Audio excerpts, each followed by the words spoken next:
আমরা দেখেছি বিগত কয়েকদিনে দিল্লির চিত্তরঞ্জন কলোনি থেকে জয় হিন্দ কলোনিতে বাঙালি পরিযায়ী শ্রমিকদের ওপর অকথ্য অত্যাচার নামিয়েছে দিল্লির সরকার থেকে দিল্লি পুলিশ। সেখানে খাওয়ার থেকে বিদ্যুৎ পরিবেশনও বন্ধ করে দিয়েছে। অন্যদিকে মুখ্যমন্ত্রী টুইট করছেন যে ওখানকার বাঙালি পরিযায়ী শ্রমিকদের ফ্যামিলির লোককে নাকি জয় শ্রীরাম না বলায় বেধড়ক মারা হয়েছে এবং এমন মারা হয়েছে যে শিশুর কান থেকে রক্ত পর্যন্ত বেরিয়েছে। সেই ভিডিও আমরা সকলে দেখেছি। এবার মুশকিল হচ্ছে যে আমরা যে ভিডিওতে দেখতে পাচ্ছি শিশুটি আহত, তার মা আহত, আমরা শিশুটি এবং মায়ের কথা বিশ্বাস না করে আমাদের দিল্লি পুলিশের কথা যদি বিশ্বাস করতে হয়, আমরা হয়তো করতে চাইতাম, কিন্তু কোন দিল্লি পুলিশের কথা আমরা বিশ্বাস করব? সেই দিল্লি পুলিশ যাদের অতীতের ট্র্যাক রেকর্ড বলছে বর্তমানে কংগ্রেসের নেতা কানহাইয়া কুমার, তিনি তখন বামপন্থী নেতা ছিলেন। সেই কানহাইয়া কুমারের অ্যারেস্টের আগে দিল্লি পুলিশ একটি ফেক ভিডিও করেছিল। সেই ফেক ভিডিও মার্কেটে সার্কুলেট করে তার ভিত্তিতে কানহাইয়া কুমারকে গ্রেপ্তার করেছিল। এটা হচ্ছে দিল্লি পুলিশের উল্লেখযোগ্য সাফল্য সাম্প্রতিক সময়ে। এই দিল্লি পুলিশের সাফল্য কি? যখন পার্লামেন্টের মধ্যে একজন রেপিস ধর্ষক ব্রিজভূষণ, সেই ব্রিজভূষণের বিরুদ্ধে অভিযোগ করেছিল আমাদের দেশের সোনার কুস্তিগির, সোনার মেয়েরা, যারা দেশকে অলিম্পিকে পদক এনে দিয়েছে, বিনেশ ফোগত সহ একাধিক কুস্তিগির, কুস্তি ফেডারেশনের চেয়ারম্যান ব্রিজভূষণের বিরুদ্ধে বলেছিল উনি কুস্তির মেয়েদের উপর যৌন নির্যাতন করেন দিনের পর দিন। প্রতিবাদে প্ল্যাকার্ড নিয়ে দাঁড়িয়ে থাকা আমাদের সোনার মেয়েদের উপর বেধড়ক লাঠিচার্জ করেছিল দিল্লি পুলিশ। তো দিল্লি পুলিশের সাফল্যের মেডেল আমরা তো ভুলিনি। যখন দিল্লির বুকে জামিয়া ইউনিভার্সিটির মধ্যে এবিভিপি বিজেপির লুম্পেন গুন্ডা বাহিনী সরাসরি বন্দুক হাতে তুলে নিয়ে গিয়ে গুলি চালাচ্ছে আর হুঙ্কার দিচ্ছে দেশকে গদ্দারো কো গোলি মারো সালো কো, তখন দিল্লি পুলিশ তাদের সঙ্গত করেছে, মদত করেছে। আমরা তো এই দিল্লি পুলিশের ভূমিকা ভুলিনি। দিল্লির বসন্ত কুঞ্জের বাঙালি মহল্লায়, যেখানে অবৈধভাবে সুপ্রিম কোর্টের নির্দেশ এমার্জেন্সি সার্ভিস কেটে দেওয়া যায় না, তারপরেও ড্রেনেজ এবং জলের পাইপলাইন কেটে দিয়েছে। কেটে দেওয়ার পরেও আমরা দেখেছিলাম তারা জলের ট্যাঙ্কার ভাড়া করে নিজেদের দিন যাপন করতে চাইছিল। সেই জলের ট্যাঙ্কার রাস্তায় মাঝপথে আটকে দিয়েছে দিল্লি পুলিশ। তো দিল্লি পুলিশ হচ্ছে যুধিষ্ঠিরের নাতি। যুধিষ্ঠির কখনো মিথ্যা কথা বলেনি, মহাভারতে আমরা পড়েছিলাম। তো দিল্লি পুলিশও কখনো মিথ্যা কথা বলতে পারে না, কিন্তু দিল্লি পুলিশের মন্ত্রটা একটু বদলে গিয়েছে। আদালতে গেলে গীতায় হাত রেখে শপথ নিতে হয়, যাহা বলিব সত্য বলিব, সত্য বই মিথ্যা বলিব না। দিল্লি পুলিশের নতুন মন্ত্র হচ্ছে যাহা বলিব মিথ্যা বলিব, মিথ্যা বই সত্য বলিব না। তাই আমরা দিল্লি পুলিশকে বিশ্বাস করব না ওই নির্যাতিত পরিযায়ী শ্রমিক, তার স্ত্রী, তার শিশুপুত্র, তাদের আঘাত, তাদের বর্ণনাকে বিশ্বাস করব? সেটা চ্যানেলের মানুষ বিশ্বাস করবে।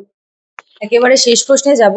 কয়েক বছর আগে আমরা দেখেছিলাম মমতা বন্দ্যোপাধ্যায় একটি ভিডিও ভাইরাল হয়েছিলেন যেখানে তিনি জয় শ্রীরাম শুনে রেগে গিয়েছিলেন। এই নিয়ে কিন্তু বিজেপি এবং বিজেপির আইটি সেলের তরফ থেকে কটাক্ষ একেবারে নিশানা করেছিলেন মুখ্যমন্ত্রীর দিকে।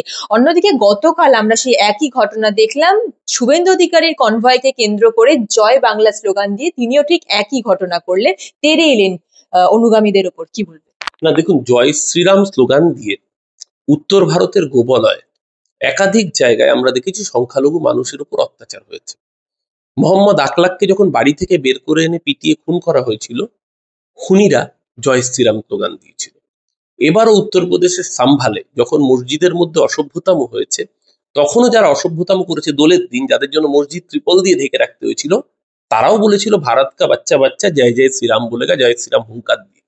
ভগবান রামের নামকে যারা পলিটিসাইজ করে ব্যবহার করেছিল, মমতা বন্দ্যোপাধ্যায়ের বক্তব্য ছিল তাদের বিরুদ্ধে যে ভগবান রামের নাম নিয়ে তোমরা রাজনীতি করছো।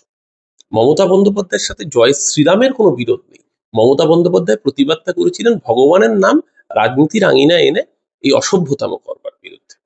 কিন্তু জয় বাংলা স্লোগান দিয়ে তো কাউকে পিটিয়ে খুন করা হয়নি। জয় বাংলা স্লোগান তো কোনো ধর্মীয় স্লোগান নয়, জয় বাংলা বাঙালির জাতির জাত্যাভিমানের প্রতীক। আমরা দেখেছি জয় বাংলা স্লোগানে আসলে অসুবিধা হয় পাকিস্তানের খান সেনারা জয় বাংলা স্লোগান দেওয়ায় কত হাজার হাজার বাঙালিকে খুন করেছে আমরা তো ভুলিনি যখন নতুন রাষ্ট্র তৈরি হয়েছিল বাংলাদেশ, তখন জয় বাংলা স্লোগান যারা দিয়েছিলেন তাদের উপর খান সেনারা কি অত্যাচার করেছিল। জয় বাংলা স্লোগান শুনলে কাদের গাত্রদাহ হতো? এক হচ্ছে পাকিস্তানি খান সেনা, আর নইলে রাজাকার। তো আমাদের ভারতবর্ষে এখন নতুন রাজাকার প্রজাতি তৈরি হয়েছে। সে নতুন রাজাকার হচ্ছে ভারতীয় জনতা পার্টি, যারা জয় বাংলা স্লোগান শুনলে গাত্রদাহ হচ্ছে, ঈর্ষায় জ্বলছে, উন্মাদ হয়ে যাচ্ছে রাগের চোটে। কিন্তু জয় বাংলা বাঙালির প্রাণের স্লোগান। এই জয় বাংলা স্লোগানে আজকে বাংলা ভাষা, তার মাধুর্য, বাংলা ভাষার মাহাত্ম্য শুধু 21শে ফেব্রুয়ারিতে নয়, বাংলা ভাষার মাহাত্ম্য, বাংলা ভাষার মাধুর্য রবীন্দ্রনাথে, বাংলা ভাষার মাধুর্য জীবনানন্দে, বাংলা ভাষার মাধুর্য কবি শামসুর রহমান থেকে শুরু করে সুনীল গঙ্গোপাধ্যায়, শক্তি চট্টোপাধ্যায় সকলের মধ্য দিয়ে প্রবাহিত হচ্ছে।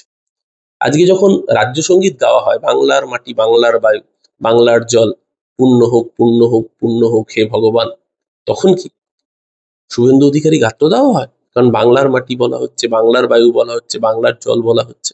আমি জানি না, প্রতুল মুখোপাধ্যায়ের অমর গান, আমি বাংলায় গান গাই, আমি বাংলার গান গাই, আগামী দিন কি প্রতুল মুখোপাধ্যায়কে রোহিঙ্গা বলা হবে? রবীন্দ্রনাথ কি রোহিঙ্গা? বাংলার মুখ আমি দেখিয়াছি, তাই পৃথিবীর মুখ আমি দেখিতে চাহি না আর, তাহলে তারা সকলে রোহিঙ্গা ছিলেন? আমি জানতে চাইছি যে বাংলা বলা, যদি কালকে দেখলাম শুভেন্দু অধিকারী উন্মাদ হয়ে গিয়েছে, খ্যাপা সার যেরকম দেখবেন ঢুসোতে যায়, শুভেন্দু অধিকারী হয়েছে খ্যাপা সার। ও জয় বাংলা শুনলেই ঢুসোতে যাচ্ছে। সার যেরকম নাকি ওই লাল রং দেখলে ঢুসোতে যায়, শুভেন্দু অধিকারী জয় বাংলা শুনলেই ঢুসোতে যাচ্ছে।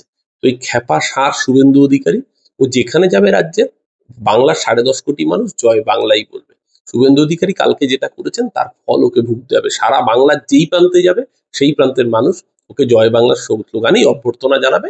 এটার জন্য আগামী দিন শুভেন্দু প্রস্তুত থাকবে। তার মানে তুমি বলতে চাইছো বঙ্গ বিজেপি যারা আছে এবং কেন্দ্রীয় বিজেপি যারা আছে তারা এখনকার দিনের রাজাকার? আমি বলতে চাইছি না, এটা প্রমাণিত। যারা বাংলা এবং বাঙালির উপর অত্যাচার হলে উল্লসিত হয় রোহিঙ্গা বলে, বলছে কত 1,25,00,000 রোহিঙ্গা, বাংলায় নাকি 70 লক্ষ রোহিঙ্গা, আর সারা পৃথিবীতে রোহিঙ্গার সংখ্যা 15 লক্ষ, এবং তারা মায়ানমারের বাসিন্দা। সারা পৃথিবীতে যে জাতিটার সংখ্যা 15 লাখ, বাংলায় কি করে 70 লাখ হয়? 1,25,00,000 বাদ দিতে হবে রোহিঙ্গা আর মুসলমান মিলিয়ে। অসভ্যতম চলছে। শুভেন্দু অধিকারী রাজাকারের নতুন ভার্সন। শুভেন্দু অধিকারী রাজাকার, বিজেপি রাজাকার। অর্থহীন ভাষায় বলছি, যারাই হবে রাজাকার সবার পরিণতি ধানকার। ধানকারের অবস্থা দেখেছেন তো? যতই বিজেপির চামচাগিরি করেছে, দিনের শেষে হাত ধাক্কাই খেতে হয়েছে। যারাই সাজবে রাজাকার সবার পরিণতি ধানকার।